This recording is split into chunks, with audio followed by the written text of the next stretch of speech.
ఈ బయటేమో అపవిత్రమైన పనులు, లోపలేమో పవిత్రమైన పనులు. అవి పనిచేయవు. అవి నీ ప్రార్థనలో పనిచేయవు.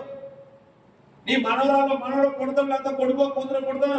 అప్పుడు పాస్టర్ గారు ప్రార్థన చేయండి, పాస్టర్ గారు ప్రార్థన చేయండి, పాస్టర్ గారు ప్రార్థన చేస్తే మా బిడ్డ బాగుంటాడు అన్ని చెప్పుకొని ప్రార్థన అంతా అయిపోయి ఆయనకు సంవత్సరం వత్తులోకి గుండు కొట్టించలే తీసుకుపోతాడు.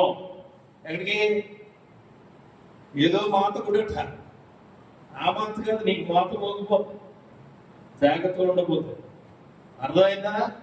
దేవుడికి నమ్ముకున్న ప్రజలు దేవుడి అనుగుణమైన క్రియల్లోనే ఉండాలి. అది పవిత్రంగా ప్రార్థించడం అంటే అపవిత్రమైన పనులు చేయడం కాదు. గేదికి, ఆవుకి, గొర్రెకు, కుక్కకు కట్టినట్టు కాళ్ళకి చేతులకి తాళెట్టండి. ఎందుకు అవి నీకు? అవి చూసినప్పుడల్లా గుర్తున్నావా ఇది దేవుడికి విరుద్ధమైన